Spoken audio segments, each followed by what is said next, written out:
Three major issues hound India as it celebrates a subdued Republic Day by J.V. Lakshmana Rao.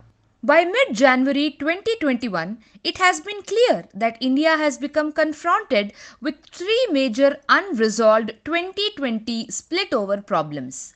They are the brewing farmers' agitation, the stiff army standoff between the forces of India and China near Ladakh on the line of actual control, and the gigantic task of tackling the COVID 19 pandemic and see to it that the vaccine reaches 1.4 billion Indians. Amidst all these problems, Prime Minister Narendra Modi has been maintaining his cool and striving to resolve them.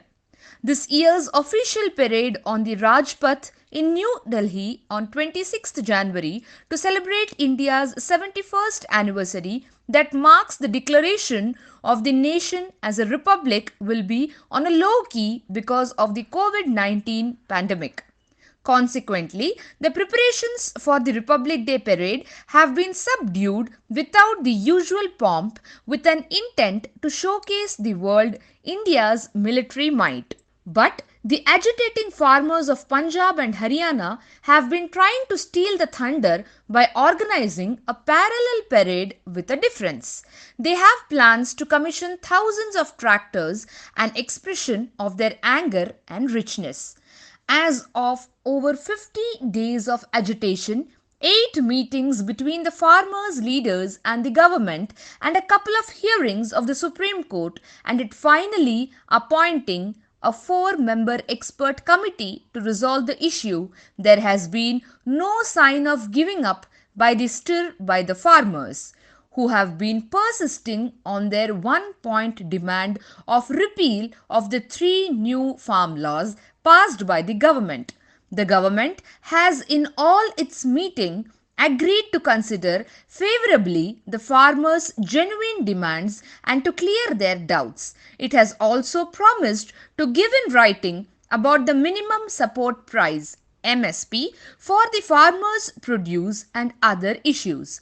But the agitating farmers have been insisting on the government to withdraw the 3 new farm laws. Hence, the issue has gone to the Supreme Court. The 4 members appointed by the Supreme Court on January 12th have been Bhupinder Singh Mann, President of Bharatiya Kisan Union BKU, Anil Ghanwat, President of Shetkari Sangatana, Maharashtra, Pramod Kumar Joshi, Director for South Asia International Food Policy Research Institute, and Ashok Gulati, a prominent agriculture economist. Even before the findings have been filed by the panel, which has been given 2-month time by the Supreme Court by asking the government to keep the laws in abeyance, the leaders of the farmers feel the panel members are all pro-government appointees and their recommendations would not be acceptable to them, the agitators. Right from the beginning, the agitation has been identified as the one superheaded by rich farmers, businessmen, middlemen, some disgruntled politicians, and also some pro-Khalistani elements operating from Canada, the US, and the UK. One prominent Indian television network, which boasts of worldwide viewing of its coverage, has claimed that it has the evidence of pro-Khalistani hand in the current farmers' agitation. In a quick development, Bhupinder Singh Mann has rescued himself from the Supreme Court appointed panel. In an unsigned tweet text, he said, "I am thankful to the Honorable Supreme Court of India for nominating me in the 4-member committee to start dialogue with Kisan unions on the 3 laws brought in by the central government. As a farmer myself and a union leader, in view of prevailing sentiments and apprehensions amongst the farm unions and the public in general, I am ready to sacrifice any position offered or given to me so as to not compromise the interests of the Punjab and the farmers of the country." In his statement, Mann added, "I am rescuing myself from the committee and I will always stand with my farmers and Punjab." Now, as the agitating farmers' preparations for taking out its tractor parade, is going on, it is not yet clear if the Supreme Court would find a suitable replacement for Man in the void created. But it is clear that some external forces have been behind the agitation. If it is not an enough problem for India, neighboring China continues to play its favorite game of hide and seek despite 8 corps command level, other diplomatic level, and ministerial level meetings. Having bitter experience, India has consolidated itself along with the line of control by occupying all heights and gained supremacy over China. Indian troops have been provided with all the equipments that is needed to face the biting winter.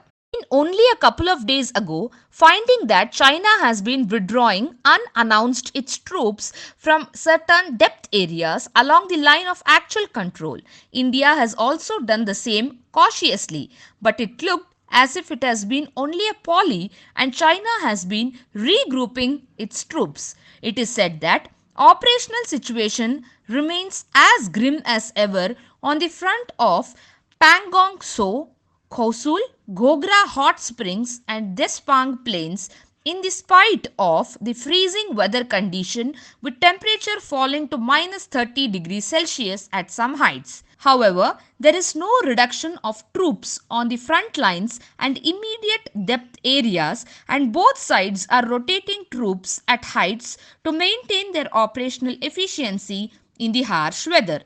On 11th January, General Bipin Rawat, Chief of Defence Staff, and Air Chief Marshal RKS Bhadauria, IAF Chief, visited eastern Ladakh to review operational readiness, even as India handed over to China PLA soldier who had strayed across the LAC.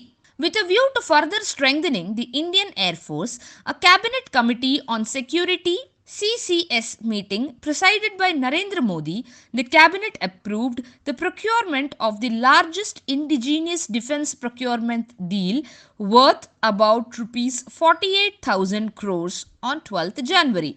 This procurement plan includes 73 light combat aircraft LCA Tejas Mk-1A fighters and 10 LCA Tejas Mk-1 trainer aircraft at the cost of rupees 45,696 crore, along with the design and development of infrastructure worth rupees 1,202 crores.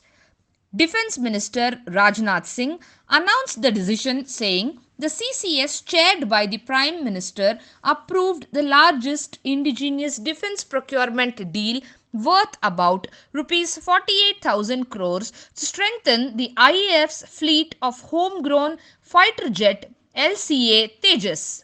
This deal will be a game changer for self-reliance in Indian defence manufacturing. Rajnath Singh added that these aircraft would be the backbone of the IAF fighter fleet. Amidst all the problems, including the continuous cross-border ceasefire violations by Pakistan and the Pak-supported terrorist infiltration across the Indo-Pak border, the Indian government has been recognized by the world organizations and the international institution for its ably handling of COVID-19 pandemic. The government has taken all the steps to launch countrywide vaccination drive against the COVID-19 pandemic in the 3,000 cities by January 16th. The number of sites will be increased to 5,000 by the end of January and 12,000 or more by March. Initially, two brands of vaccination will be made available in India. They are Covishield and Covaxin. The Oxford AstraZeneca vaccine, known as Covishield in India, is being produced locally by the Serum Institute of India, the world's largest vaccine manufacturer. It has stockpiled 40 to 50 million doses and plans to produce 300 million doses by July.